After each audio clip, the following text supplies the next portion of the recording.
Ladies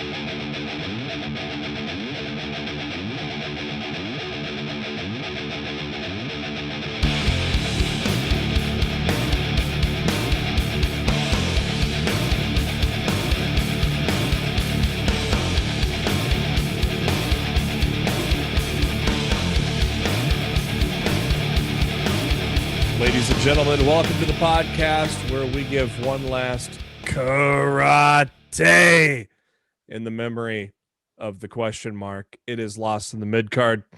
Welcome to your Revolution preview. Yes, Revolution is just around the corner this Sunday via pay-per-view. We're going to give you our predictions. We're going to talk about television. Got the full slate of television this week to talk about. And we got some headlines as well. Lots of juicy headlines, including some breaking news. Right off the bat, we got some breaking news to start off the show, as it's going to be published shortly on Sportskeeda, but soon. But I mean, obviously, it'll be published by the time this goes on the air. But Matt, you want to give that breaking news that you just wrote? Breaking news. NXT Takeover is happening WrestleMania week. It's happening on a Thursday, April 8th. NXT Takeover on the WWE Network or Peacock or whatever the fuck you want to call it by that point. I'm shocked. Like, seriously, I can't believe they're doing a takeover event on a Thursday. It's unexpected. I'm surprised. I hope they give us a great card to like kind of kick off WrestleMania weekend. Yeah. But man, WWE is gonna load us up that week. We're gonna have NXT Wednesday, NXT Takeover Thursday, SmackDown Friday, WrestleMania Saturday and Sunday, and then Raw on Monday. And if the reports are accurate, NXT that following Tuesday, as NXT moves nights to Tuesdays started April 13th. So, damn, that's a lot of WWE content to shove down your gullet for a week. Damn. Yeah, we're going to start off the show breaking news. We don't normally start it off with brand new breaking news, but that was literally new breaking news. We had to record late. We had to start recording late because the news fell into my lap.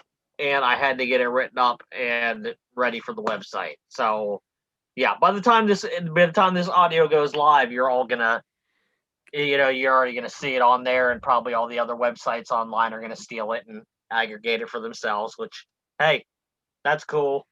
I'd appreciate if you gave us credit. You don't have to, but nice. Get a little linksy back to my article. I'd appreciate it. I don't ask for much. Yeah. Yeah, people are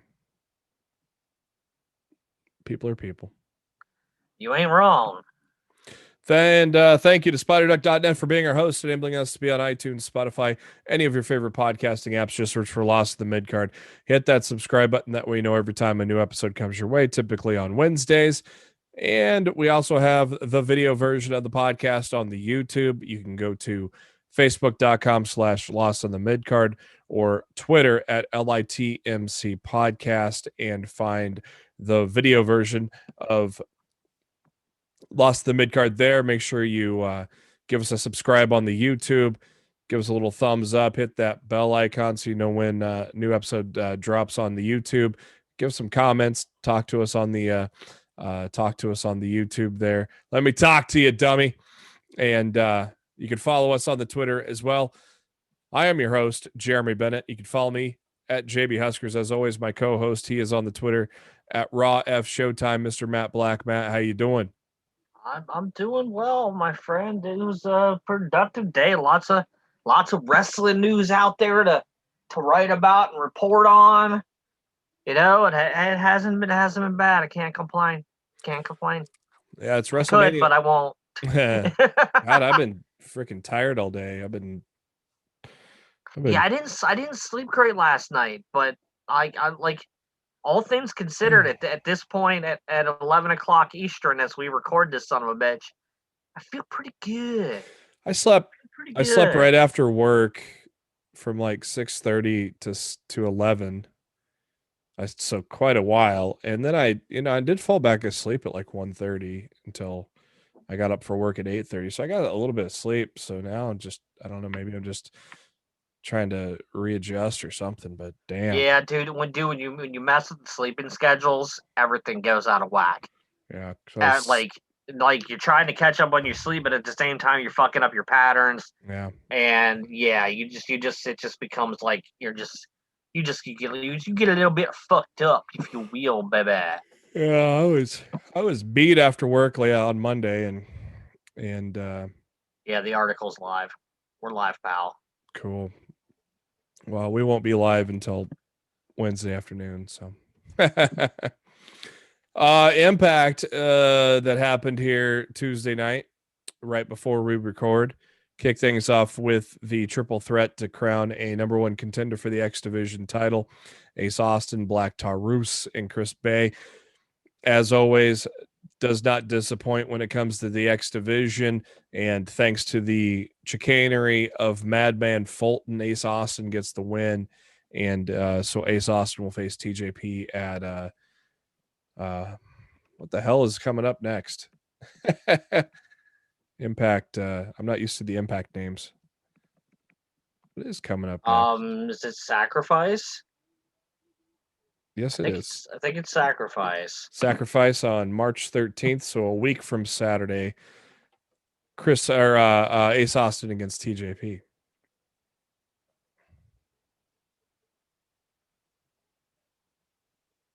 Good shit. Jordan Grace and Jazz backstage and getting interviewed by Gia, and Fire and Flavor show up, talk some shit. And Grace decides that she's going to go talk to Scott D'Amore and make it a three-way tonight. And there you go. Backstage, Bride Myers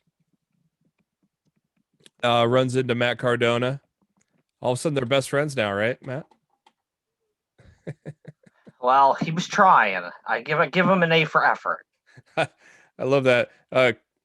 Cardona is the special guest referee between Myers and Eddie Edwards in this match here tonight, and Myers wanted Cardona to kind of lean towards his side, and I love the line. Cardona goes, "Well, that just wouldn't be professional, now would it?"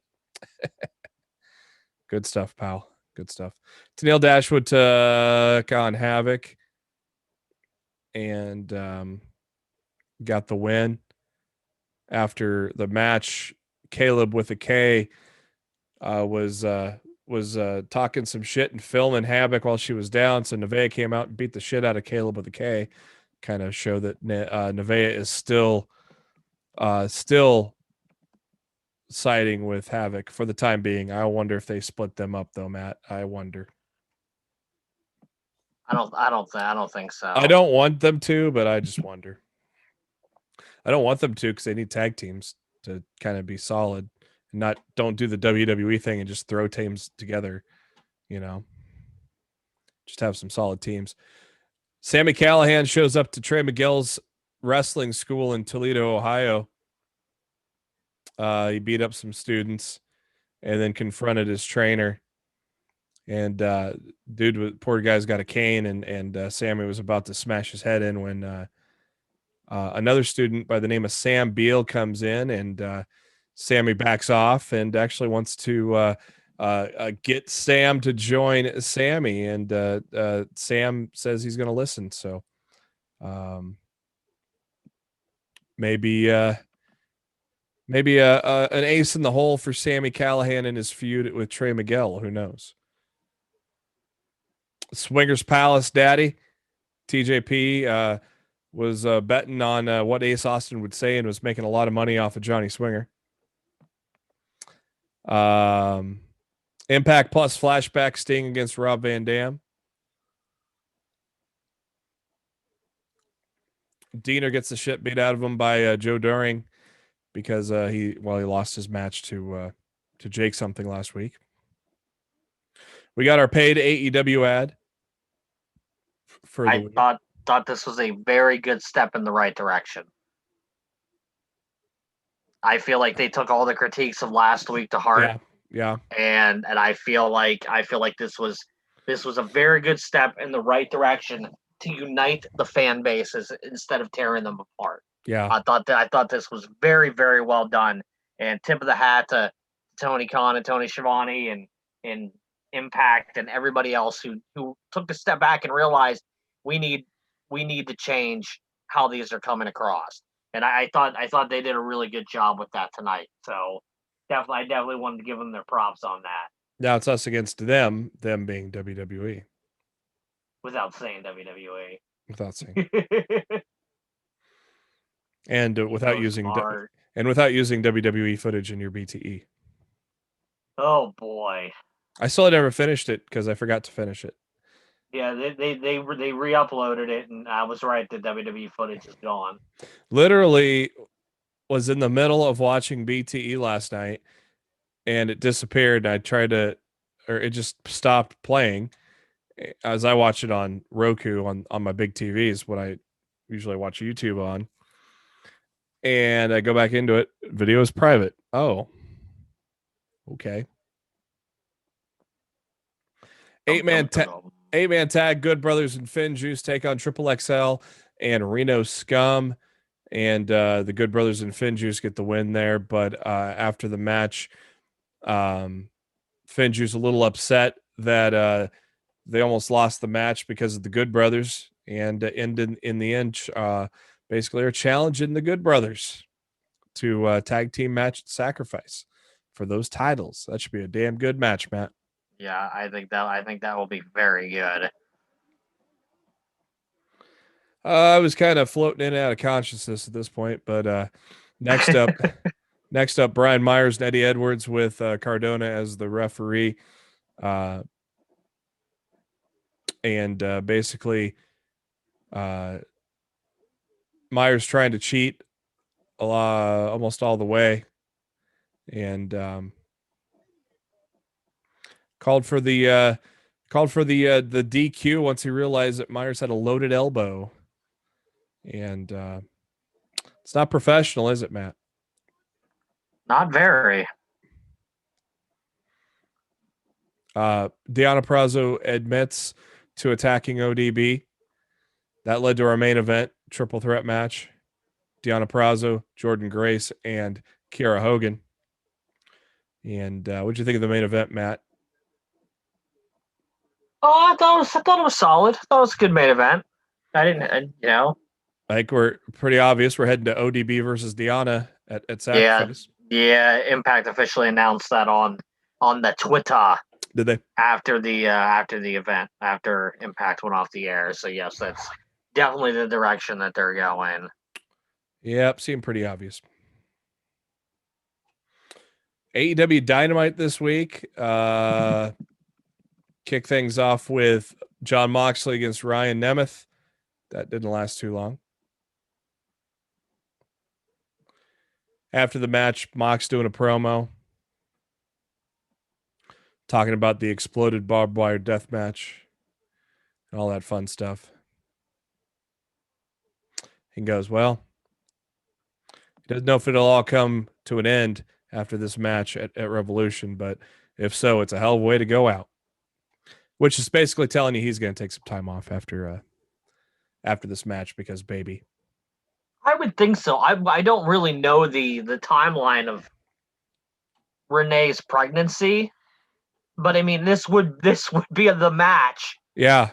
To take some time off in. The only problem is, can you really afford to take a whole ton of time off when you are still the reigning, defending IWGP United States champion? Yeah, I was surprised he beat Kenta there. I think it's great because all that says is the AEW New Japan Alliance is not going anywhere. Yeah.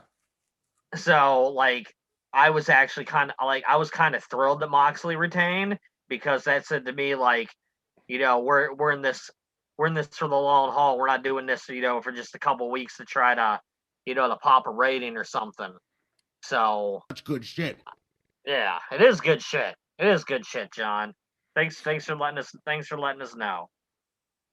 You're a good man. You're a good man, Mox. They kind of showed what led to Phoenix and Archer kind of not getting along anymore in the short term.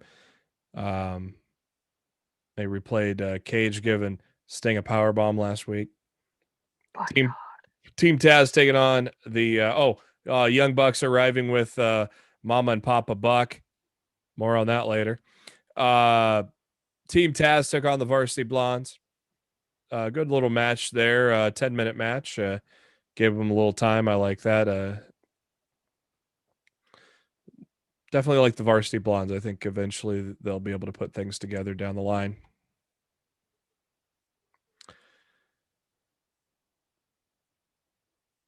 Video package aired after Team Taz got the win. Sting and Darby Allen were going for a ride, and they brought a body bag with them, and in that body bag was Hook. That pissed off Taz. that pissed off Taz. Taz had a hissy fit. Yeah. Having a hissy fit, brother. And Sting dropping Cage with the Scorpion Death Drop, and Allen coming in off the old zip line with the skateboard. I thought that whole attack was pretty cool. I concur. I loved it. Sting and Darby definitely work well together.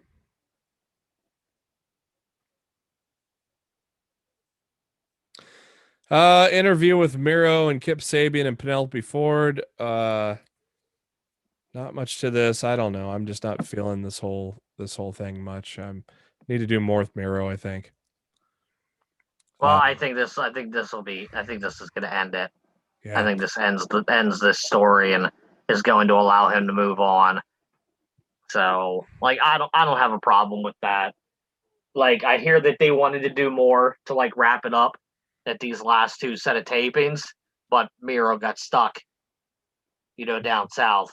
Yeah. Due to the crazy weather you guys were getting down there, and kind of couldn't make it to Jacksonville. I mean, that happens. So, but yeah, I'm hoping they can wrap things up and it won't be that bad. Hager took out Brandon Cutler in about 3 minutes. Santana and Wardlow came out to attack Cutler. Young Bucks come out and make the save, and Young Bucks cut in a promo saying they don't have to wait till Revolution and for Jericho and MJF to get out now. But instead, MJF and Jericho appear in front of the same truck with the Young Bucks faces on the back of the semi that the Bucks and the Bucks' parents had walked by earlier in the evening. And they had a busted open Papa Buck with them and threw him into the semi-trailer. The end of the back of that was with Papa Buck's blood going all over the back of the trailer. So very effective way to ramp up the feud, I'd say, Matt. Papa Buck, a hell of an overactor. Papa Buck wanted to be busted open the hard way, but they said no. You're using fake blood, pal. That does not surprise me. Yeah, I read that he wanted to be busted open the hard way. What a mark. So they get ambulance with Papa Buck in the ambulance. Nick Jackson and Doc and Carl get in, and Matt stays at the arena, which I thought was weird.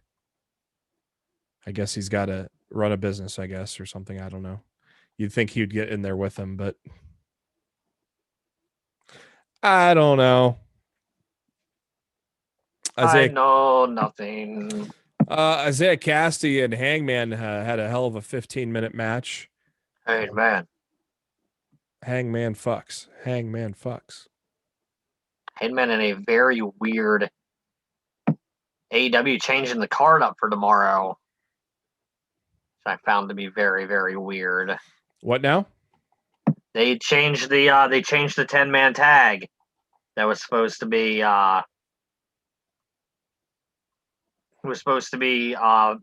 Matt Hardy, Private Party, and TH2. TH2 against the Dark Order. Now it's Matt Hardy and Mark Quinn against Adam Page and John Silver. Was that what Tony Khan was talking about? Yep. Okay. That's exactly what Tony Khan was talking about. Yeah, I found that to be very, very weird. And why was Tony? I don't know. Why was Tony talking about? Is it like you sound like he was responding to the fans or something? He responded to a fan about the match change. Yeah. Well, I don't know. His tweet about changing a match was weird. I don't know. Yeah, I think it was weird to change the match to begin with, but I mean, in this day and age, I mean, your mind immediately goes to some of these guys get COVID. And are there more travel issues? I mean, who knows what the hell's going on nowadays? So it's a weird change, but we'll see how it turns out on Dynamite Wednesday night. He goes, I had a long talk with a good friend, and I'm going to make a significant change to one of the matches. Yeah, the friend was Matt Hardy, because Matt Hardy talked about it Matt Hardy cut like a video promo on his Twitter about it. So keep it with the gimmick, brother. Nyla Rose took on Britt Baker in the semifinals of the U.S. bracket there. Nyla Rose gets the win after a pretty good match there. 12 minutes they got. Almost all the women's matches that have been on Dynamite have been really good in this tournament. We've already mentioned about... I'm very sour about this. Yeah, we already mentioned that. I guess you knew about it. We just didn't talk about it on the show last week. I did. I knew the finals. I knew who won the American side of the tournament last week, and I was pretty fucking pissed off about it. Yeah, I'm surprised she went over on Thunder. Well, I'm guessing this means how do you pronounce her name? Rio? Rio. Like I think Ryo's winning. It's like Sakazawa or something. I think she's beating Nyla and she's facing. Oh no, Ryo Mizunami. Sorry. Yes. Thank you. And I think she's beating Nyla, and I think she's going on to face Shida at Revolution. Because to me, there's no reason to fly someone over here from Japan to do one match and send them back home. No. So I think she's beating Nyla, and I think she's. God, I don't think she's beating Shida. No, but who the hell's taking that title off of Shida now? It's got to be Britt. It has to be Britt. And they just decided they didn't want to do it yet, which I think is. I mean, I guess they didn't want to do a Japanese thing without. If they were going to bring over someone from Japan, they didn't have them wrestle 2 matches. Yeah. Make it worth the while. Yeah, I mean, it makes sense, but man, like the story to have been told, where Britt throughout this tournament could have defeated every single former and current, like former AEW Women's Champion, like it just wrote itself. It would have been beautiful storytelling, and they'll probably never get a chance to really run a tournament like that again, where those would have fallen into place like it could have. Yeah. It just like we know she has to win the title. She's the centerpiece of that division right now. Like the AEW women's division works because she's in it. So I don't know. When I heard Nyla Rose won, I'm like, what the fuck are you doing? And then I looked at who was left on the Japanese side, and I'm like, it's got to be I don't want to say the big girl, but the biggest woman on the Japanese side to face Nyla Rose. Like it makes sense that it's kind of a Haas match. Aja Kong but for ladies. Wasn't Aja Kong bigger though? Yeah, but she'd already been She eliminated. lost. Yeah, she lost. She'd already been eliminated by the person who won the Japan side. Yeah. So, yeah, I mean, it made sense, but I'm still I'm kind of bitter about it, but whatever. I'll get over it. They talk about how this will be Tully's first match since coming out of retirement or since retiring in 1989 next week, and then they run down the card for next week. And hey, how about that signing? Big news that popped right after we literally got done the next day after we recorded. Paul Wight coming to AEW. What are your thoughts on that, Matt? Wow. None of us knew he was out at W. Nobody knew. No, not a soul. Knew. I say none of us. None of us kept that quiet. Yeah, none of us as in the world. Us as in the we are the world. we are the children. I bet he was sour about WWE canceling his show. Well, Netflix canceled his show. WWE didn't cancel it. It was a WWE led project. Yeah, but Netflix still was the one who canceled the show. Yeah. And I heard he wasn't happy with how he was treated at Legends Night. In that segment with Randy Orton. Where he just sat in the back. And Orton put his hand on his throat and shoved him down in the chair or whatever. Yeah. I heard he was not happy about that. So they'll be on Dynamite Wednesday night. Makes his Dynamite debut. He'll be give me the over under, JB. Percent chance that Paul Wight and Shaquille O'Neal go face to face on AEW Dynamite tomorrow. Give me a percent odds. 110. 110. Oh God, I wasn't going that high. I would say 85 to 90% likely. They're gonna run into each other. All right. They're gonna run it. I'm saying 85 to 90%, so I'm thinking they're gonna do it too. They're gonna sow the seeds. They're running into each other. We're finally gonna get the match that because wanted for all these years. Because Shaq can't any other fucking company. Because Shaq can't always be there, especially with the playoffs getting ready to start in a month. So they're gonna sow the seeds now while he's there, and then once summer hits, or once the playoffs are over, you do it all out. You think? Yeah. So Paul Wight makes double or nothing will still be. That'll be knee deep in the playoffs, wouldn't it? Late May. It's Memorial Day. If AEW decides to turn around that quick, usually they do go Memorial Day then Labor Day. So if they continue that trend, then yeah. Yeah, so it's got to be all out. Would make the most sense. So we'll have a short turnaround time between pay-per-views this go around, but. Or hell, maybe do it on Dynamite again. Could. I think it'll heavily depend on what kind of numbers they bring in this week with Shaq wrestling on their show. If they go over 1 million this week with Shaq wrestling, I think when Shaq wrestles again, it will also be on Dynamite. Because that's just a proven big thing, and Shaq is employed by TNT and Warner Media. And that's just the type of synergy that I think TNT would like to bank off of Shaq's appearance, which they don't really do when the shows are on pay-per-view. Yeah. It'll be interesting. It'll be very, very interesting. So yeah, Paul Wight has signed to a wrestling deal, but that'll be probably pretty part-time. I'm assuming part-time. And commentary with Tony Schiavone on their another new show that's on YouTube, AEW Dark. What's that called? Elevation. Yeah, what the hell is that? It's just gonna be another version of AEW Dark, but it's gonna air on Mondays. Yeah. For an hour. It's gonna have the confirmed, not the other 7 p.m. time, the 7 p.m. time slot that they've been using for the women's tournament. Yeah, confirmed. It's not the a new TNT show that's always been rumored, but. No, that's not it. This is still YouTube content.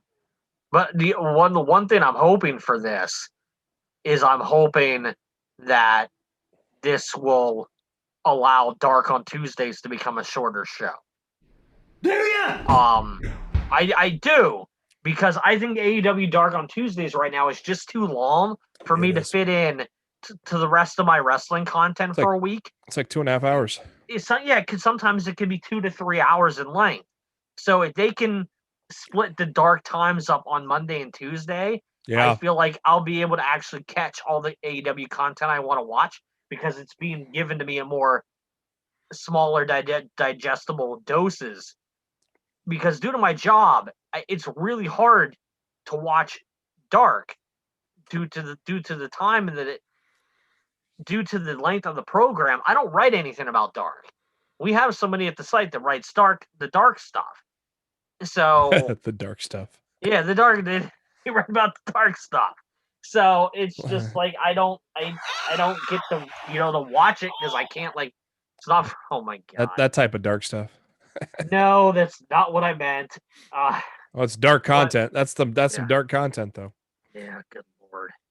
I'm excited to see what it looks like, and I'm also excited to see when we're finally going to get the new AEW show on Warner, whether it ends up on TNT or TBS or or wherever it's going to go. I'm excited. I'm excited to see what that's going to be. It'd be kind of cool if it goes TBS, like the old Thunder days. Would be neat. Like, and it'd be a little bit of nostalgia wrestling back on TBS. Yeah, and that's pretty fucking cool. Yeah. Any way you look at it. Speaking of nostalgia on TBS, NWA coming back. We'll give you more details on that once we get the headlines. So Dynamite, they are titling it The Crossroads. See you at the Crossroads, as Bone Thugs and Harmony has said.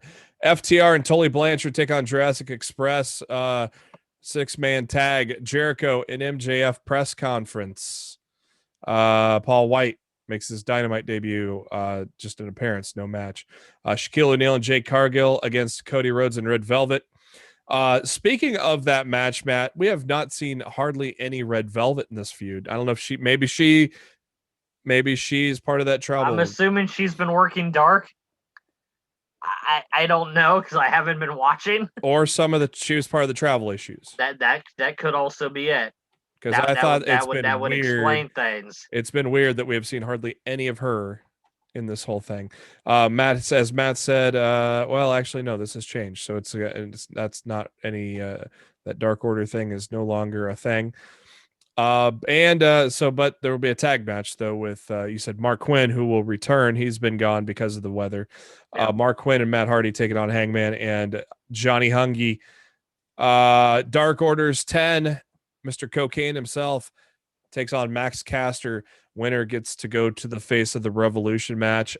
I'm going to lean Caster on this, but I'm leaning 10 because I think the Acclaim need to be in the Casino Battle Royal. Oh yeah, that's right. There's that. I think the Acclaim belong in that match. So if he's in the ladder match, then his tag partner's fucked. Yeah, you're right.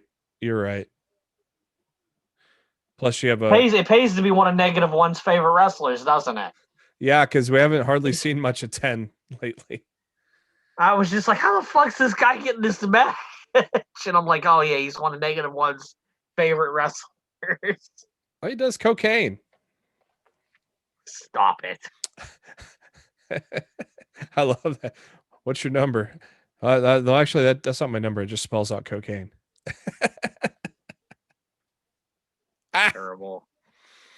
The other face of the Revolution ladder match qualifier was Lance Archer and Ray Phoenix, and that didn't disappoint. That was a fucking good match to end the night on. Lance Archer getting the win. So you can have a big boy in that match with Lance Archer. They went 18 minutes, and it was great. It was great. It was fucking good, man. I loved it. Who fills out the match, JB? Who's the mystery man? Who do you got?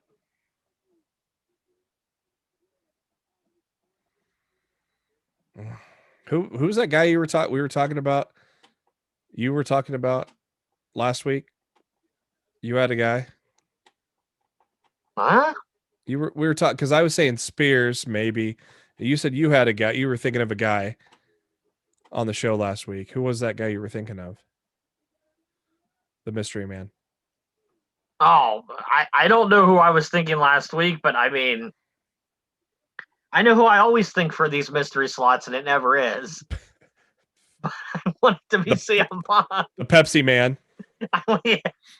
I want it to be CM Punk, the face of the Revolution. You know, I just the face of the faceless. I just look. I would be so happy if CM Punk showed up on Sunday and won that match. Oh my god! I'm gonna be at a buddy's house. Could you imagine CM Punk against Darby Allen? Oh.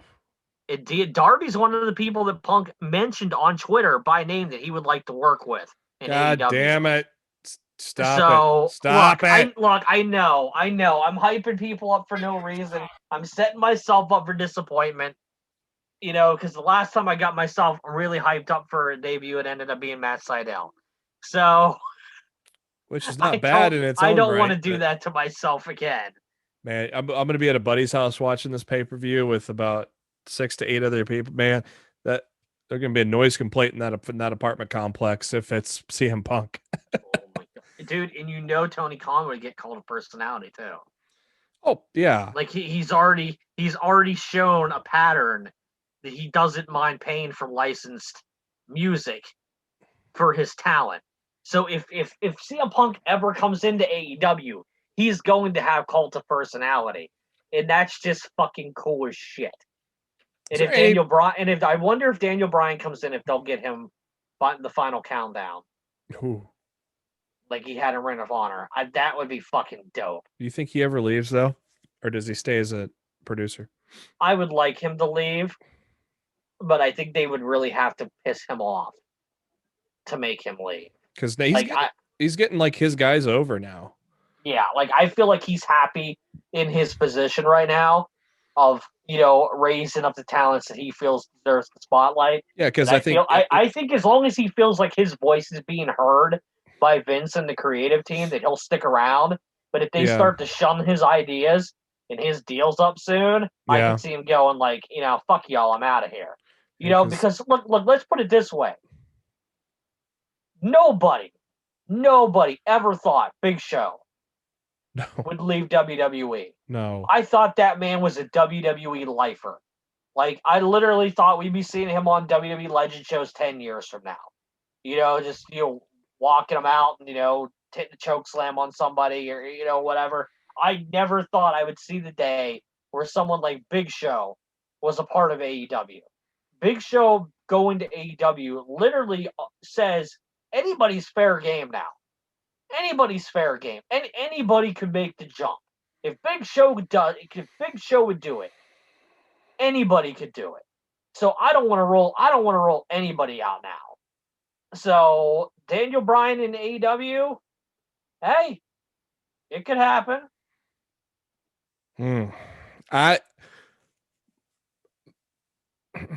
My gut instinct is it's an Impact or New Japan guy, which I would really dig. I would really dig either of those ideas. Could be Chris Bay.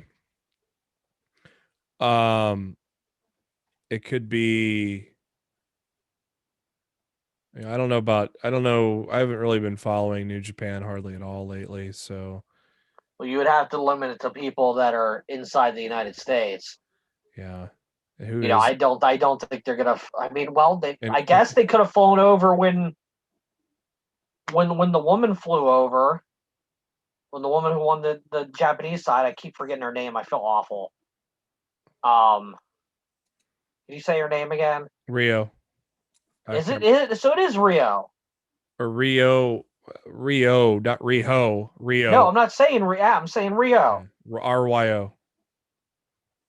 I thought it was REYO. No. Is it RYO? Yeah, Rio. RYO. Okay. Mizunami. Okay. All right. Yeah, you know, look, maybe they flew someone over that. I don't know. And last week, I bet you I was thinking Marty Scurll last week. But due to the fact that he's doing something with New Japan now, I don't see that. I don't see that happening. I mean, it makes no sense for it to be a current AEW guy because they had qualifiers. I agree. No, I completely agree. They it cannot be somebody already on their roster. outside of Sean Spears, who's been away for a while. Has he been out injured or what's I don't going know. on? Like, has he been on Dark at all this year? Oh, I don't know. I haven't been no, because he walked out, kind of thing. Kayfabe walked out. Yeah, I don't know, man. I like Spears, but I think having Spears as the unannounced person would be a disappointment. Yeah. Spears would be someone just announce that he's in the match. It says that he was removed from the AEW roster, but really? Well, I'm gonna go look at their website. Kayfabe. But I mean, they don't really kayfabe they don't normally kayfabe their website, do they? Well, it says he's not happy. He's removed after controversial promo with Tony Schiavone, which was kayfabe.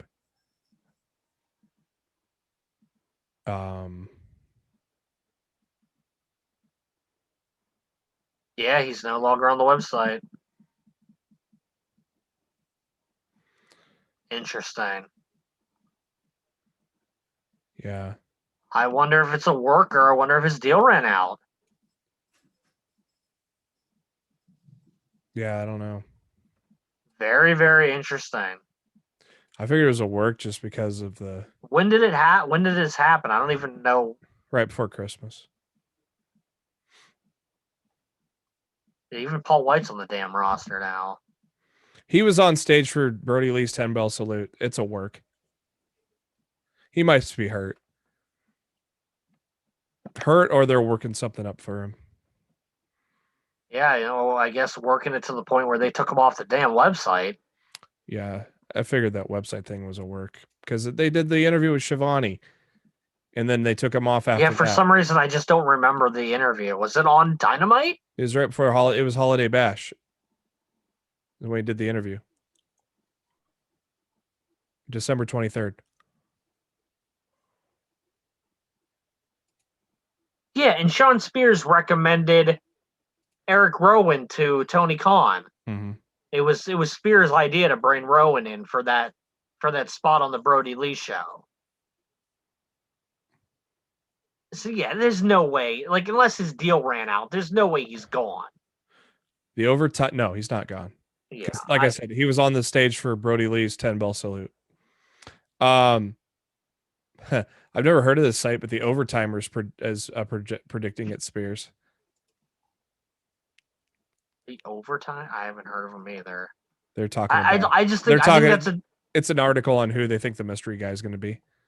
I think that's a terrible surprise. Like I think that you can't do stuff like that to your fans. People get big expectations. When it's just somebody on your regular roster, just say he's in the match. It makes sense though because of who's in it with Cody and Scorpio. I know, I absolutely agree with you. And honestly, I rather would have seen Sean Spears against 10. What if it's Ethan Page? Sean Spears would have beat 10. What if it's Ethan Page? I like that. That's a great idea. That's a great idea, JB. I like that idea. It could absolutely be Ethan Page. You know what they should do? Oh my God. You know what they should do? Karate Man. No. You have quote unquote 10 beat Max Caster, and then they cut to the backstage area and 10's laid out. And Dark Order's looking over him, and 10 rips the mask off, and it's Sean Spears. Ooh. And Sean Spears is in the ladder match. Ooh. That's how you put him in. That's a good booking. That would actually be really fucking cool. It's such good shit. That's what man. That's good booking, pal. See, now I just did great booking. I'm gonna be disappointed tomorrow. I just wonder. Yeah, I wonder if he's hurt or they're just hitting the reset button on him, or what. They were planting seeds with Scorpio, and then you're absolutely right. Cody and Scorpio both being in this match, like screams that Spears should be involved. if he's not injured. I wonder if he got hurt, and that's what, because they never did finish that Scorpio feud, did they? Yeah, you're right. Was that because of a COVID thing, or I don't know. Or was that because someone got hurt? Or I don't know. And there's no news on what happened to Spears. Nothing's gotten out. So, boy. Apparently he deactivated his Twitter account and set his Instagram to private. I mean, this could all just be a work. Well, yeah, I said I'm pretty sure it is a work.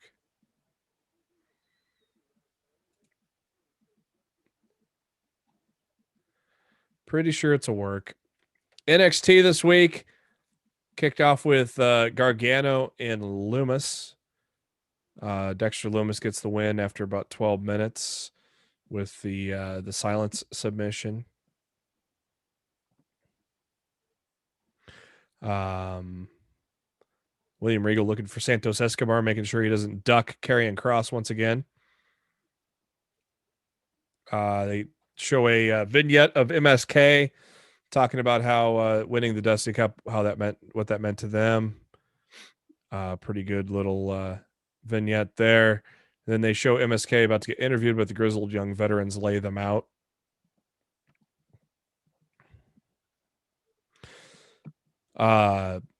Tyler Rust was supposed to take on Leon Ruff, but Swerve got involved and beat up Leon Ruff to continue that feud.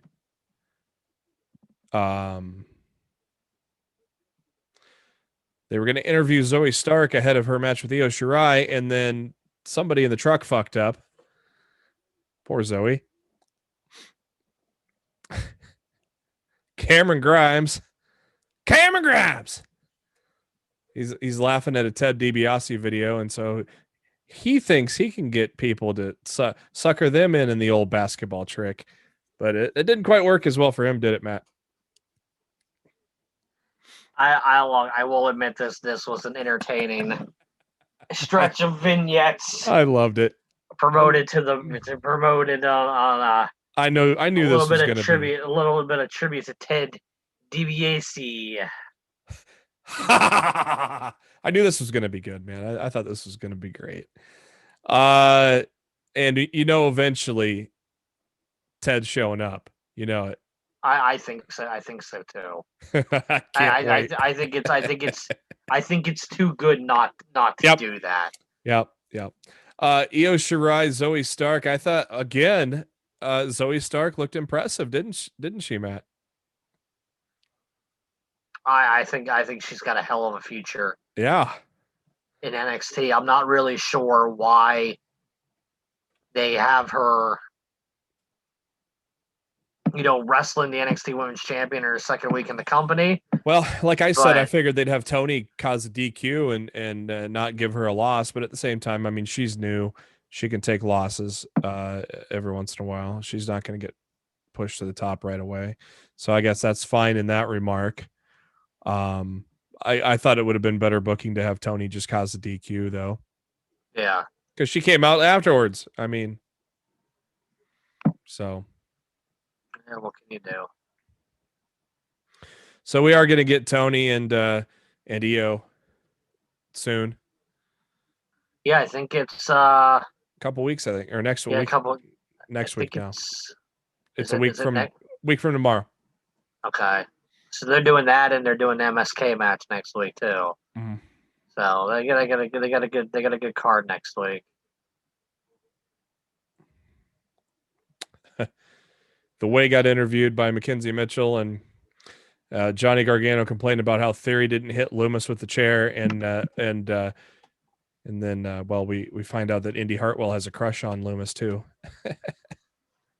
The Way is. I don't know about all that. Old Austin's got the old Stockholm syndrome. I don't know about the old crush though by Indy. That was kind of funny though. The Way's funny, man. The Way cracked me up. Johnny's funny too, man. So it's a good group. I'm enjoying The Way. Cameron Grimes. Do you think Dr. Shelby is going to be the therapist? He needs to be. Cameron Grimes tried to get a trick a woman to do 10 dribbles for $1,000, and while Grimes was getting ready to kick it, she just dribbled it through her legs, and well, old Cameron Grimes had to give up that $1,000. Yeah, it's a former WNBA basketball player that Yeah, trains at the Performance Center now. She stood up. She stood up, and Cameron was like, "Oh shit." Cameron Grimes is great. I knew this was going to be good. I just knew it. I knew it. Xia Li took on Casey Catanzaro. I think he just needed. I think he needed the right gimmick. Yeah. To get people on board with him, because I've seen a lot more of general support for Grimes. Yeah. Since this gimmick has started than I've ever seen before. Because you could see some of it in the feud with Dexter Lumis. You could see that personality. See, it was just a matter of finding the right thing, a gimmick, so to speak. I think because you could see that you could see that personality and entertainment value that he brought in the feud with Dexter Lumis. So you just had to find that little gimmick, and that now they have. And, and I said he's going to lose his money in a month. Now I hope they don't, because I want the gimmick to keep going for a while. Xia Li, don't have him lose the money anytime soon. No, I figured he'd invest it and lose it like in a month, but no. I think that would be just. I think that would be disappointing. Now that it's entertaining, we ain't going to do that now. Xia Li destroys Casey Catanzaro. Probably going to destroy Caden Carter next after that.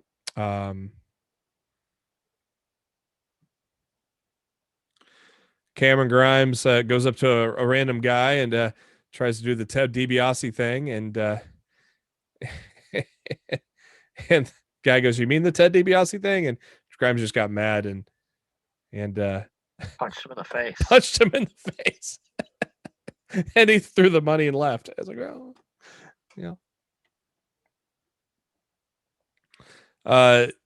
Grizzled Young Veterans taking on Drake Maverick and Killian Dane.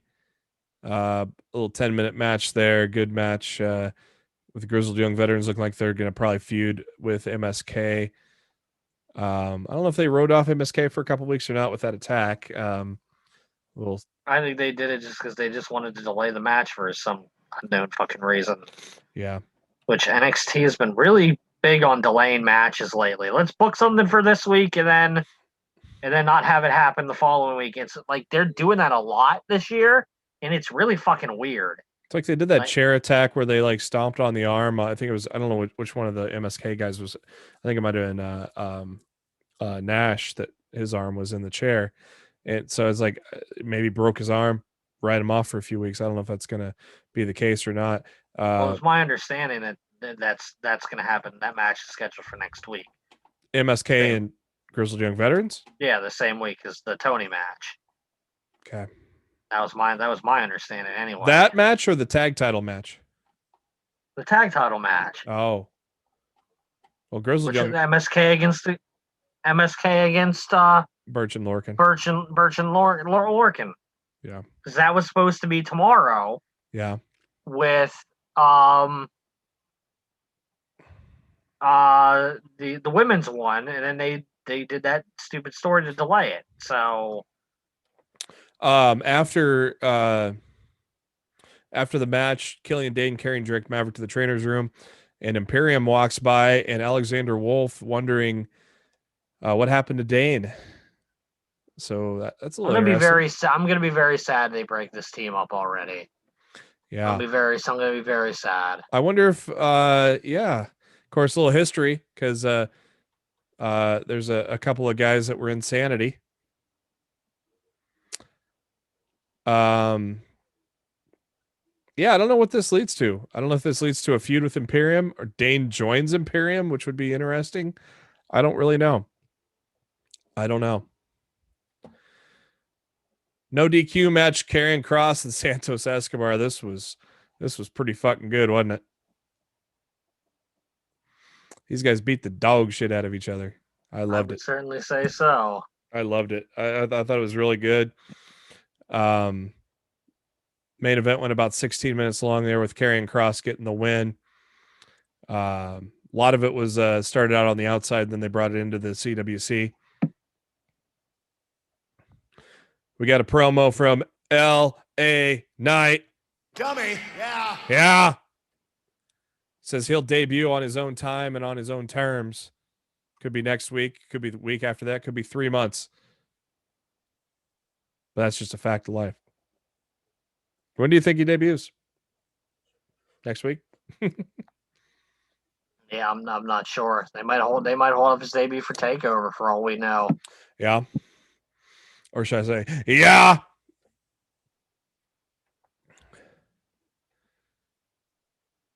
Adam Cole.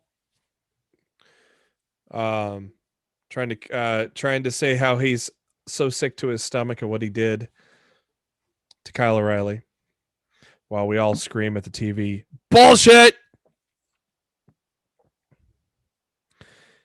He did sucker us in though, didn't he?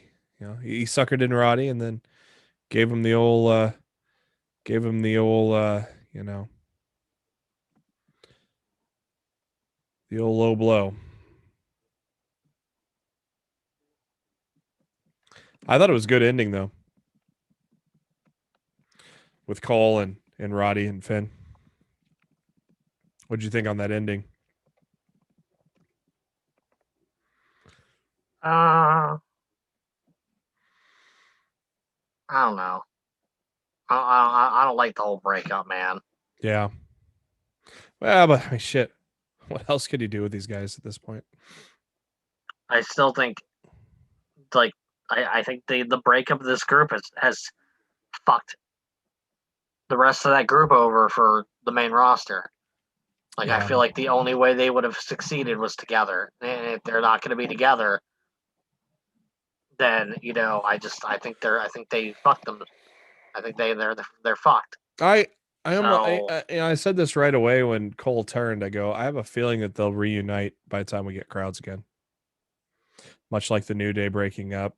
No, they didn't really break up, but I was going to say this is completely different. Yeah, I think they'll get back to. I think they'll get back together when crowds come back. I think Undisputed Era gets back together when crowds come back. Be a lot harder to pull off. Yep, got to book it.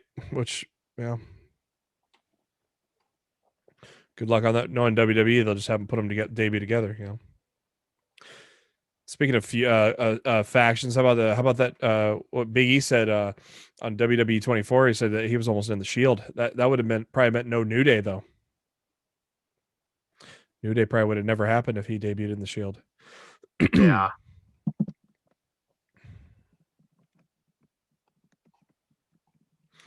So that's NXT for the week. Monday Night Raw or SmackDown. Sorry, SmackDown. We started off with Roman Reigns because we just started off with Roman Reigns every week. Daniel Bryan shows up talking about how, well, basically Roman's a chicken shit for the way he defended his title at Elimination Chamber. Jey Uso gets into Bryan's face and says that Bryan's going to get got. Hey, you stole that from Truth. Gimmick infringement.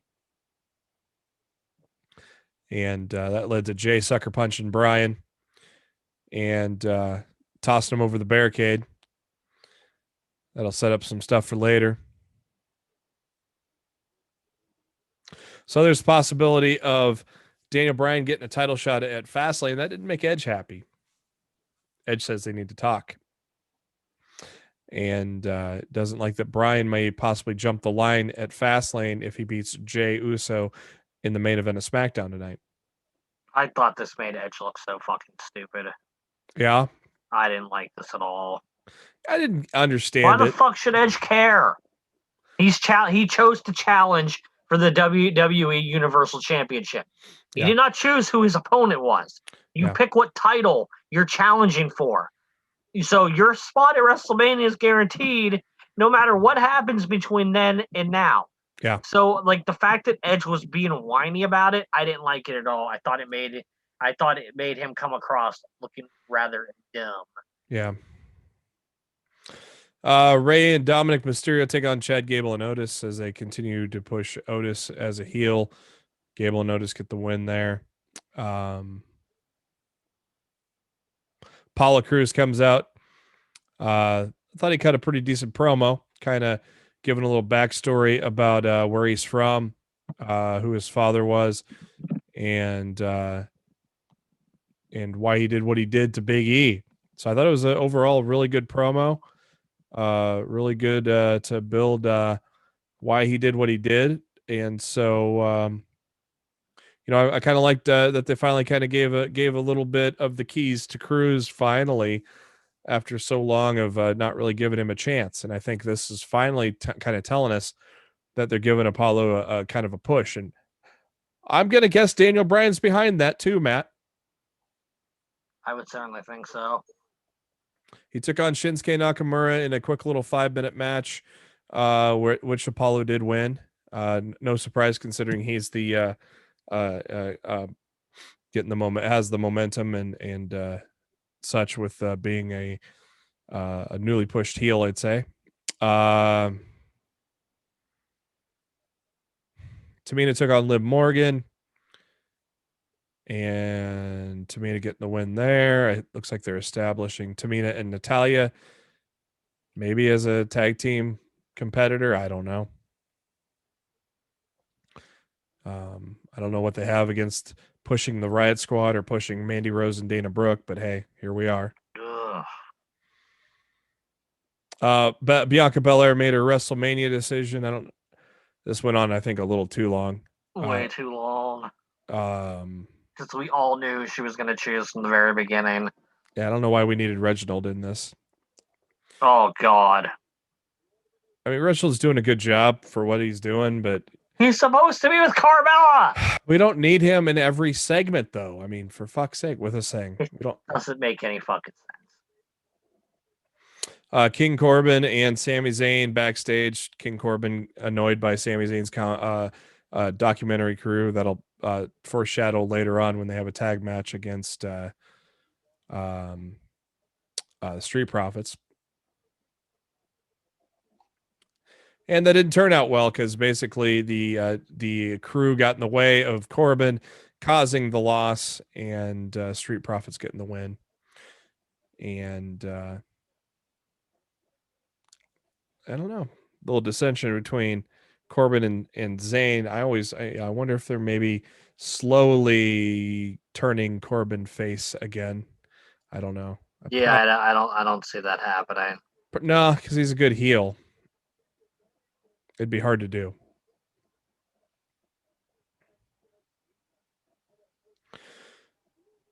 Seth Rollins cuts a promo and is interrupted by Cesaro. And Cesaro didn't want to hear anymore and gave Rollins the swing and then gave him some uppercuts. I liked it. Cesaro didn't have to cut a promo, just answered with his actions. And Rollins went. I loved it. I loved it when Rollins still had the mic in his hand when he was in the swing. That made me chuckle. That's gonna be a fucking goddamn good match, isn't it? Goddamn. Give us 15 minutes on a pay-per-view with Cesaro and Rollins. That'll be great.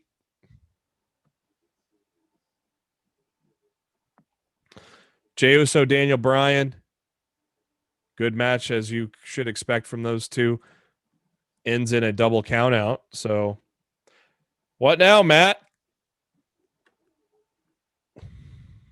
I don't know.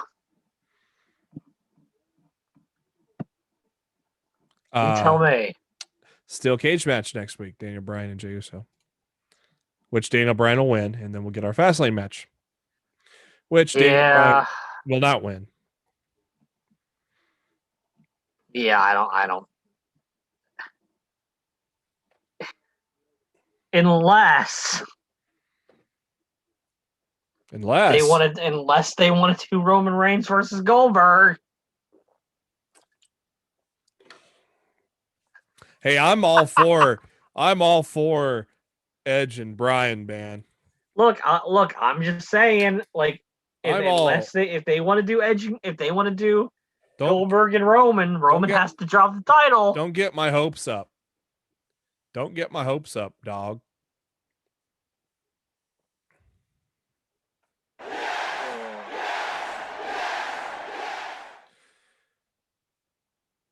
crazy shit, pal.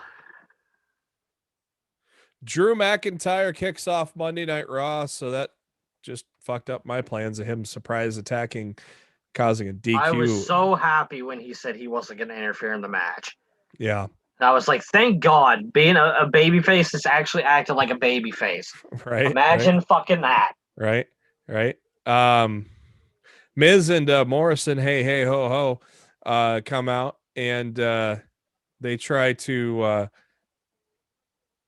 talk McIntyre into siding with them against the Hurt Biz, and Drew said, "Well, I heard that from the Hurt Business about a year ago, and I ain't about that life." So, nice try. Thanks for kissing my ass, but I will pass.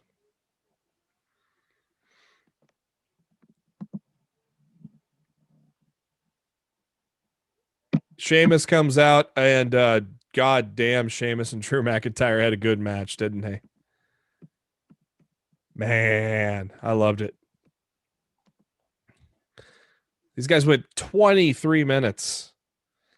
Hell of a battle with Drew McIntyre getting the win with a Claymore kick there at the end, but that was a damn good match. Once again, we've been saying it all for last year. Sheamus putting together a hell of a match on television, huh, Matt?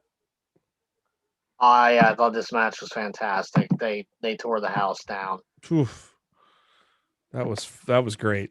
Should have saved it for a pay-per-view, but hey, we got it on a Raw. That's good enough for me.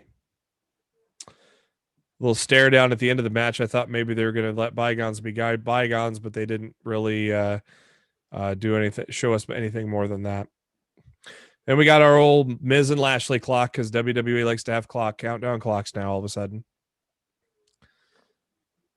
What are you thinking about? Goddamn, pal. I mean, what do you think about this whole stretching shit out? I mean, they cannot do this every week on something just to try to keep... I think they need balance, to get a little... I think balance is key. Yeah, they need to get a little more creative. The thing is, if you overdo it, you're going to turn your fan base off. Mm-hmm. And when you do stuff like this, it needs to lead to payoff, and it needs to be worthwhile.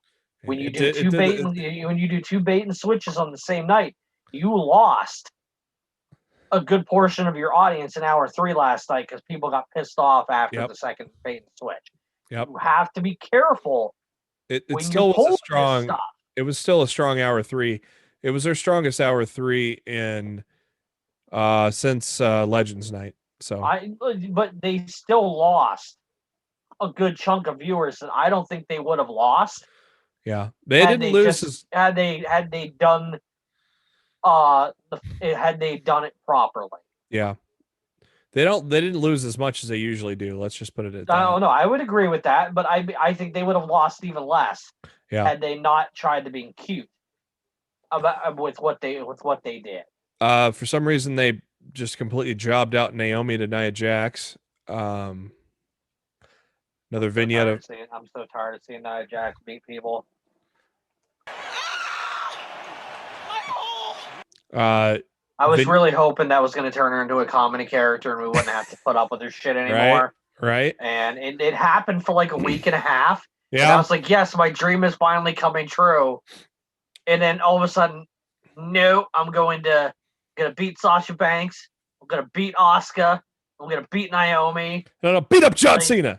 I'm the wrestler with the least amount of wrestling skill in the entire women's division, but I'm gonna beat everybody. Like, I just don't fucking get it. Like, I get it. She's The Rock's cousin, but I did it for The Rock. Enough of this shit. Vignette for Rhea Ripley coming to save the women's division in Raw, hopefully. I'm thinking triple threat of Mania. What do you think? That would be great because I don't really need Asuka Charlotte. Yeah, I just think it makes sense. It's a rematch. Yep. It's partially a rematch. It's a rematch. It's a rematch of the last couple WrestleManias that Charlotte's been involved in. So makes sense. Yeah, I think they're going the triple threat route. God, that slow-mo of Asuka's tooth flying out. Fuck. Jeez, man. Fuck. Did we have to do that? Put a little spot. such good shit. Lashley came out and Miz had the shits or something. So pussy ass Miz. Braun Strowman comes out and Shane. This whole segment was weird, and so Shane's trying to smooth things over by putting him in a tag title match, and his tag partner is Adam Pearce, and that did not go well because after Strowman hit the running power slam, Shane gets all excited and Taz makes Strowman tag in Pearce for some god unknown reason. I know the reason. It's because Shane is trying to make Strowman look like a fool ahead of their WrestleMania match. Am I right or am I right? Oh, that's definitely happening. Who predicted that a while ago? You're welcome. It doesn't make it good, buddy. Just because you predicted it doesn't make it good. I broke that story 2 months ago. You're welcome. Speaking of you're welcome, we'll see him back on TV pretty soon. But it's going to be sad. It's going to be a little sad, though. You think? Yeah. No, we have to have the Mongrovian flag at half staff. It's going to be a sad first episode of NWA Powerrr that we'll talk about here in a little bit. What do we got here? We got a little Bad Bunny and Damian Priest, Elias and Jackson Riker, which led to a match, which led to Damian Priest beating Elias. That match went a long time. Way too long. I don't like these matches where Priest looks like he's in trouble against people he shouldn't be looking like he's in trouble against. They need to make Priest look more dominant, and they haven't done it. And look, Elias just isn't that great in the ring, and he kind of got exposed on Monday night. He didn't look good at all. He's better. And in at the same token, that makes Damian look bad. He's better in shorter matches. Agreed. There's some wrestlers you don't want to take into the deep water, for a length of time, and Elias is definitely one of them. I always Randy Orton interviewed by Caleb Braxton, and I don't know why. I don't know why, but I'm liking this thing with him and Alexa in The Fiend. I like it for some reason, and trust me, when I see a pile of shit from creative, I'm gonna call it a pile of shit. And this is definitely drawn mixed reviews from people, but I'm liking what they're doing with Randy Orton and Alexa Bliss right now in The Fiend's absence. I know not everybody likes it, but I'm liking it, and I thought it was still another interesting thing with showing a demon side of Randy Orton talking to Randy Orton. Then he had to cough up some more Papa Shango, but I'm liking it. I know you're not quite on board, Matt, but yeah, I'm definitely not on board. What can you do? We try Miz and Lashley again, and Miz runs out of the arena as fast as he can to cause a count out. Which hey, at least we got to cuss on WWE Raw, because they don't cuss much anymore. They used to cuss because, well, we ain't counter programming AEW, but we're gonna cuss because AEW does it, right, Matt? They didn't start cussing until AEW started cussing on TV. So, but we haven't had a good cuss word on there, but it fit well because MVP said this was bullshit, and we all agreed, didn't we, Matt? Yeah. It was definitely bullshit. Charlotte Flair talks about how now she wants to go after the Raw Women's Championship. Shayna Baszler comes out bragging about how Asuka has no teeth. And this led to Shayna Baszler and Charlotte Flair, but they can never give us a proper Baszler Flair match. They just give us a 3-minute one here. with Charlotte getting the win. Riddle, Grand Metalik, and Lindsay face Retribution. Good guys got the win there. Mustafa Ali got mad, so he challenges Riddle to a one-on-one match, which Riddle accepts. And about 4 minutes later, Mustafa Ali gets the win there. So probably Riddle Ali at Fastlane for the U.S. title, which I'm all for. That'll be a good match, but yeah. That was a mess of WWE booking if I've ever seen it. And then we finally get our WWE Championship match. And Shane McMahon made sure Miz wasn't going to run this time as Lumberjacks come out. And about 3 minutes later, your new WWE Champion right there. Oh, right there. I forget I have my camera mirrored. Bobby Lashley finally is WWE Champion. So well deserved, especially the year that he's had put together. The Hurt Business has been awesome, and it's been a long time coming, hasn't it, Matt? Long overdue. Finally, Walking Armageddon arrives in WWE. Only took them 3 or 4 years to pull it off, but yeah, better late than never. Yeah, it was a great moment. Some great photos backstage with with the Hurt Business there that were posted on WWE social media after the show went off the air. I watched the post interview on Raw, the post Raw interview as well. Good stuff there. So check out their social media for that stuff for the Hurt Business. It's worth watching for sure. Monumental moment for sure with Bobby Lashley winning the WWE Championship.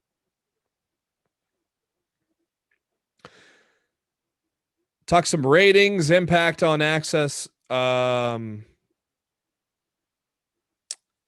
Impact on Access for the February 23rd episode brought in 170,000 viewers, which was down from 197 on the 16th. So a slight decrease there for Impact on last week's episode. Both NXT and AEW last week saw increases. AEW 831,000 to NXT's 734, and AEW still killing them in the 18 to 49, 0.35 to 0.18. So you think they might do 1 million next week, tomorrow night, Matt? Huh? I don't know if they will, but I'm saying if they do, I think that would guarantee if they do Shaq and Paul Wight later on this year. Yeah, that they're going to want to do that on TNT. Yeah. SmackDown, a slight drop to 2.05 million, down from 2.07. And Monday Night Raw stayed relatively even, though they had a slightly better third hour than last week, but relatively even at 1.88 million. Be curious to see what they do next week with Lashley as the champion, though. Straight Up Steve Austin with Joe McHale got 644,000 viewers, kind of back to their average viewership there as they go back to the regular time slot. Young Rock episode 2 came out last week. Episode 3 actually came out as we just before we recorded, so we haven't gotten a chance to watch that yet. I thought episode 2 was still pretty good. Focused on the middle years of Young Rock and trying to impress the girl and kind of the downside of Rocky Johnson's wrestling career. So I thought it was kind of an overall really cool episode, Matt. Yeah, no, I enjoy the show a lot. Looking forward to booting up episode 3 once we're done recording here and see how it was tonight.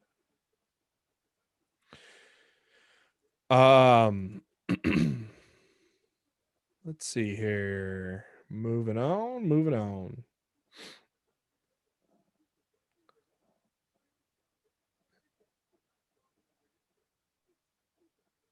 Got a few more people join the Performance Center. Powerlifter from Mexico by the name of Michelle Cantu.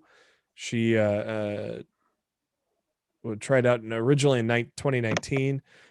Drew Casper is a collegiate wrestler. was the #1 ranked heavyweight wrestler in the country while competing for Otterbein University in Ohio. Was 30-0 and seeded #1 for the NCAA tournament.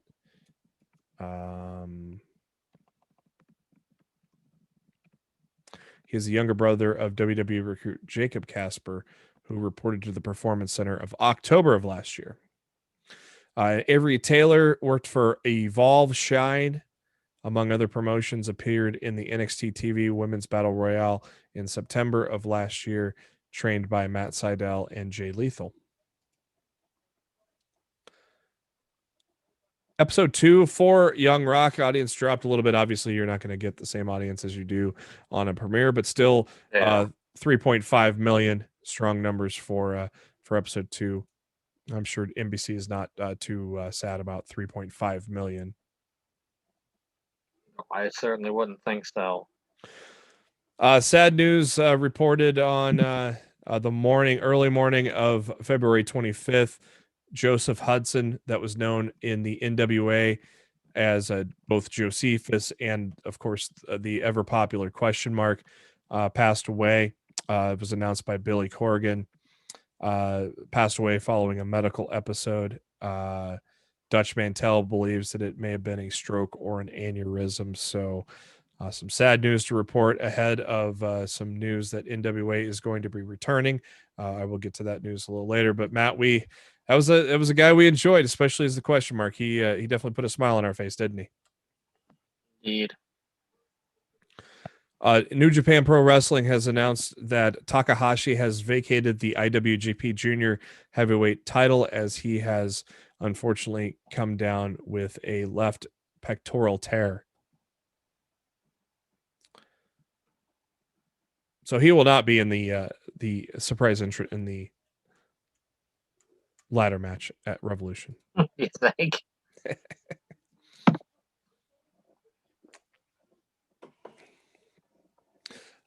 Dave Bautista continuing to get those Hollywood roles. He's going to be signed on to star alongside Mila Jovovich in a film called The Lost Lands, based on a short story from Game of Thrones author George R.R. Martin. That is from Deadline Hollywood. And speaking of Dave Bautista, the first trailer for Army of the Dead came out. Have you seen that trailer, Matt? Yeah, I mean, it's not my type of franchise, but I'm sure for the people that like that kind of stuff, it'll be good. We talked about this like last week.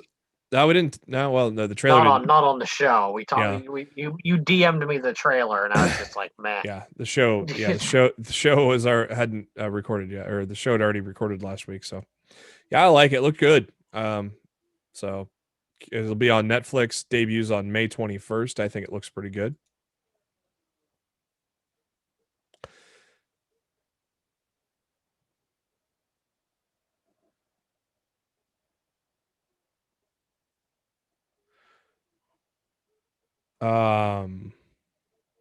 Let's move on here. Moving on. EC3, it is announced that he has officially signed with Ring of Honor.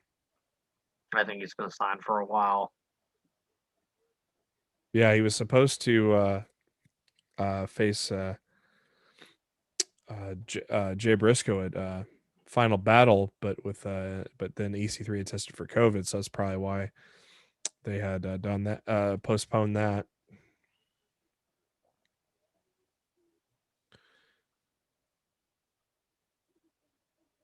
Some backstage news on Impact. It seems like management is pretty high on Jake something, which is why you may have seen him have a pretty good presence on last week's Impact, including facing Moose for the TNA World Heavyweight title, which I thought he did a good job last week on. And so they said he may have a more noticeable impact, pun intended, in 2021. Next week's Impact in 60 will be the best of Eddie Edwards. Tommy Dreamer stated that he will be focusing on behind-the-scenes work for Impact going forward. He's going to be not be on camera for some time now, and he is not a fan of the paid ads from Tony Khan, by the way. No, last week's paid ad in particular. Yeah. Which I said, I think they made a good shift in those ads this week. I thought it was a good decision.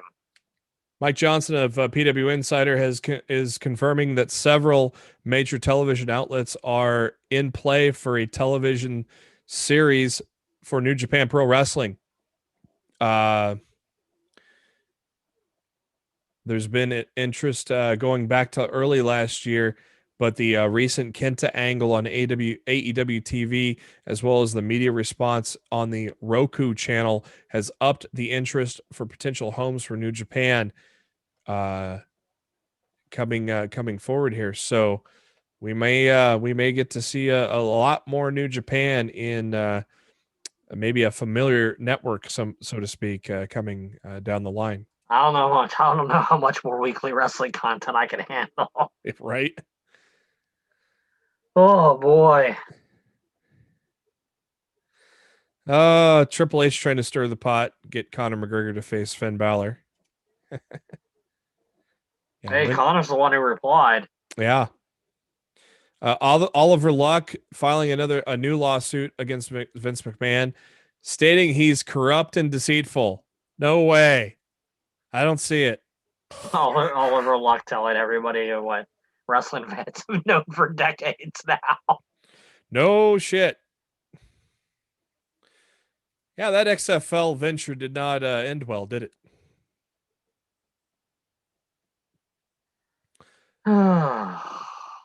Big Cass returned to the ring last week. Lariato Pro Wrestling in Georgia. He made the save on his former tag partner Enzo, and was the surprise tag partner of Hernandez as well. And he's in pretty good shape there, Matt. Good. First wrestling appearance since 2019 after he took some time off to deal with personal issues.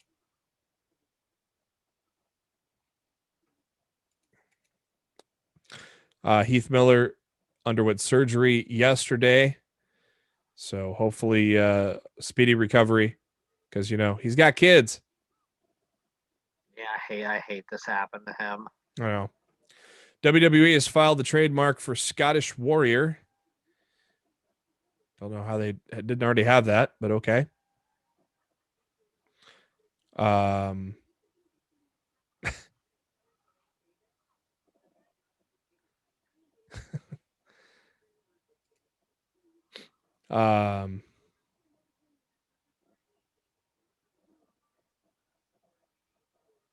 Samoa Joe was interviewed by Uprocks to discuss many things, and one was his why he's not in the ring.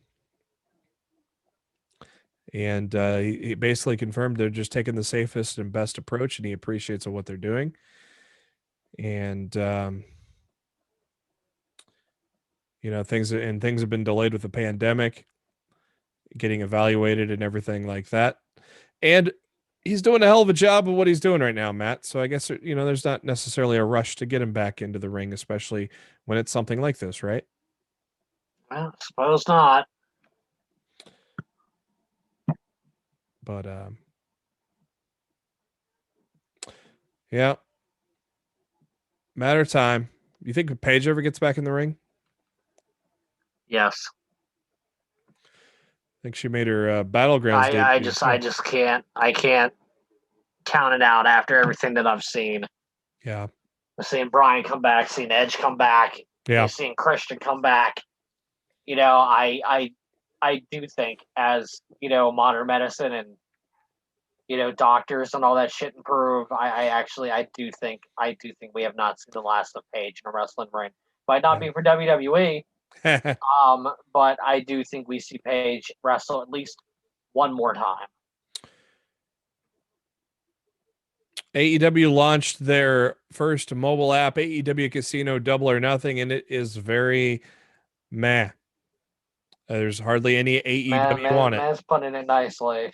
Yeah, there is literally all. There's AEW on the loading screen. That's about all the AEW you get. Very, very disappointing effort right there. I don't know what. I don't know how it took them 4 months to get it out. Yeah, it's a Like, reskin of an like existing. literally, it's like every other fucking casino game on the fucking, marketplace.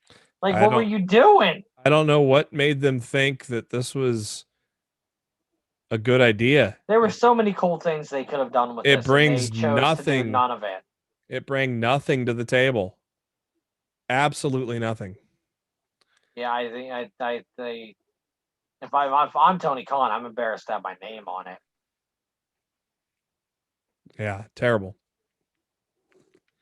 Randy Orton got into it with Soulja Boy after Soulja Boy used the F word. Relevant in over a decade. I mean, just ask Young Rock. Never used the F word. Oh man. Maybe enjoyed his extra 15 minutes of fame. Yeah, something like that.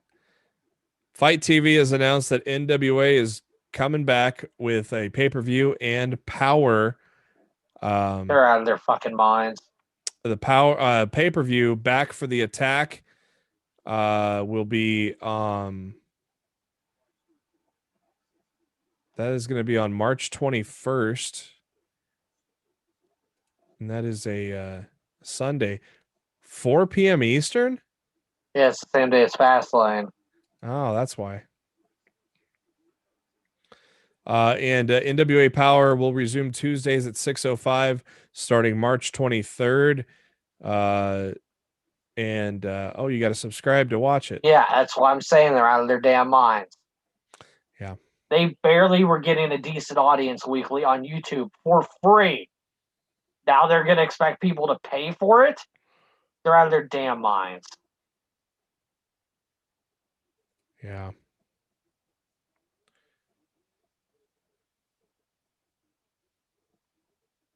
Yeah, considering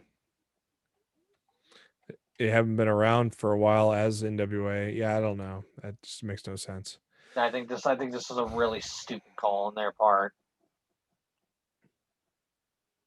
And AEW is going to bring the pay-per-view to select Cinemark movie theaters. We don't have Cinemark around here, so I won't be partaking. But I wouldn't have gone anyway. Yeah, so they've announced that a handful of Cinemark theaters you can watch AEW Revolution for $20, and with that get discounts on sodas, popcorns, beers, chicken sandwiches, hot dogs.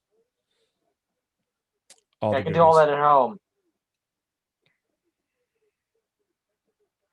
Okay, update on the NWA thing here. Let's see if we got any more information. Yeah, I'd love a price point. I'd love to see what they think people should be paying for this. Yeah, I don't see one yet. I'm wondering if it's going to be like the championship. God, if it's was it $7 a week? Oh, you could do a package, and that was not worth it.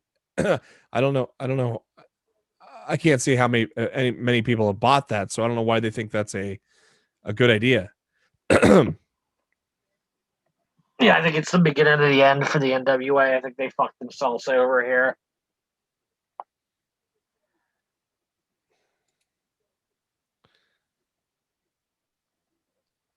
Yeah, just says low cost subscription bundle, and like their bundle was like 4 episodes for $23. To me, that's double the price of the network. That's not a low cost subscription bundle. No. So that's what they did. That was like the price with the championship. Honestly, anything more than $5 a month for what they're going to be offering is not going to be worth it. Yeah. Yeah, I think they're really. I don't think they're fucking thinking things through, and I think it's going to really come back and bite them in the ass. I mean, I don't see anything. I mean, the pay-per-view is $20 and there's nothing else in regards to, I don't see anything else in regards to, they don't even have it up yet. So I don't know. Dummies. Yeah. Dummy. Yeah.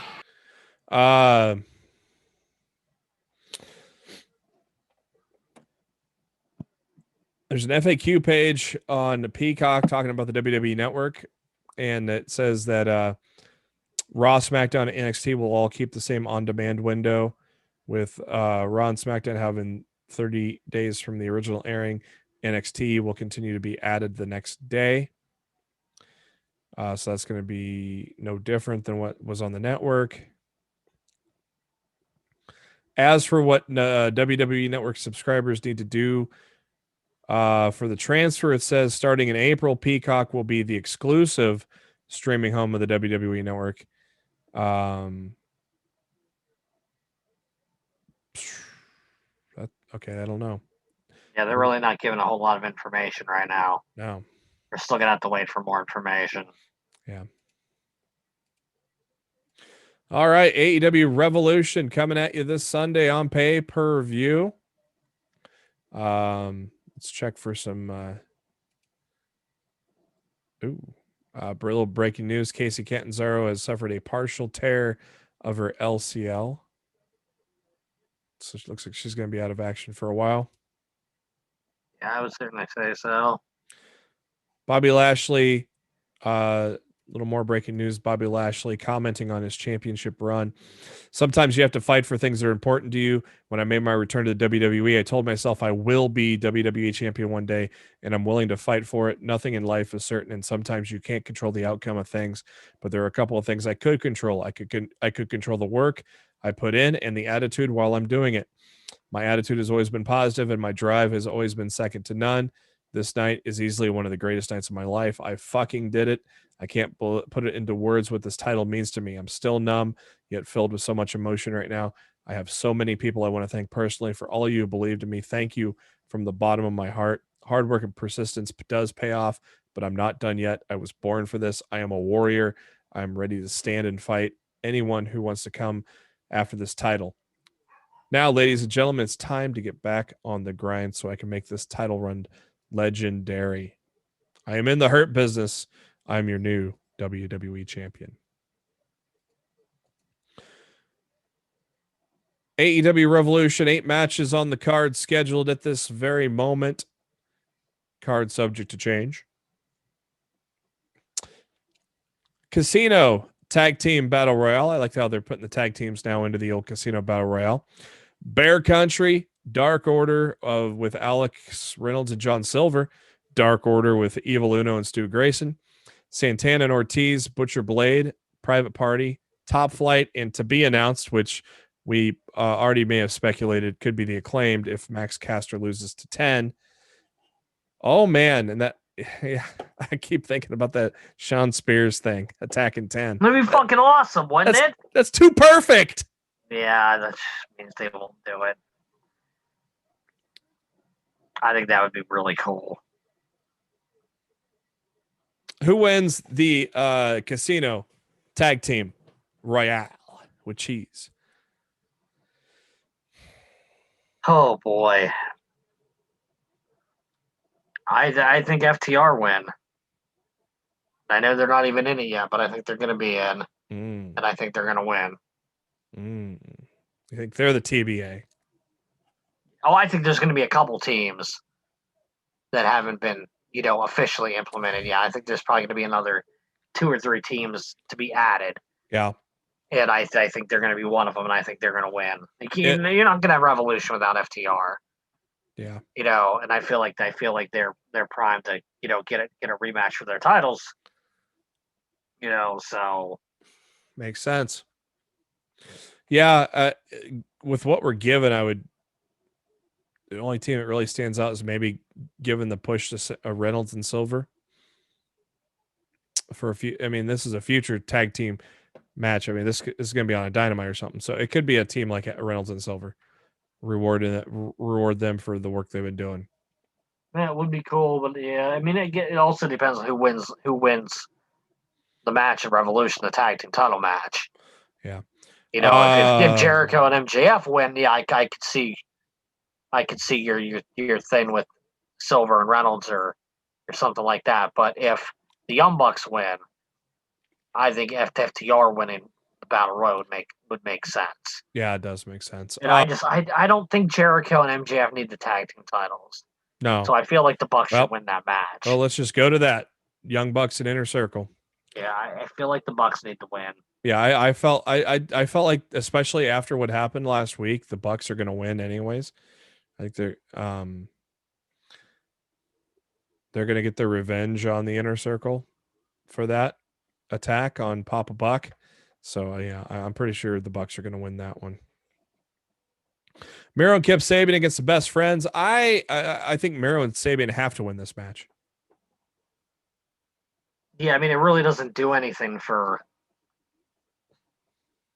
anybody. I agree. Miro has to win this match, Especially with or he walks out on Kip. Yeah, because especially and leaves him to lose. I mean, Yeah. they could do that, yeah, but I mean, like Miro needs to branch out into something else now. Like this has run its course, yeah. and Miro needs to do something new. Team Taz against they need to make him important yeah, because he hasn't been important in AEW yet. no. Team Taz against Darby Allen and Sting. Gee, who wins that? Sting and Allen are winning. That's a gimme. We already mentioned Hikaru Shida against the winner of Nyla Rose and Ryo Mizunami. Yeah, I believe Shida's going to retain. Yeah. Adam Page, Matt Hardy, the big money match. That Matt Hardy's there to put over Adam Page. Page has to win. They need to keep making him strong, for what's coming. Hangman fucks. Will you stop? Will you stop? Will you stop?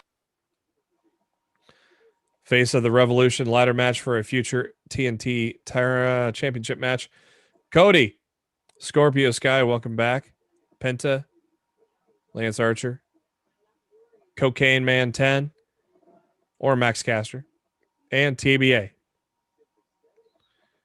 I'm thinking either TBA or Lance Archer. That TBA is a dangerous guy. He is. Don't count out TBA, brother. It's hard to predict without knowing who TBA is.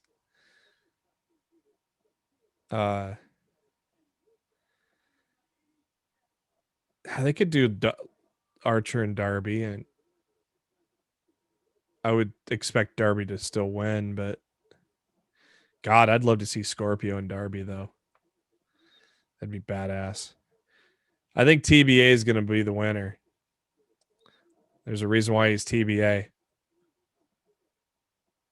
No, it also depends on who it is, too. Yeah.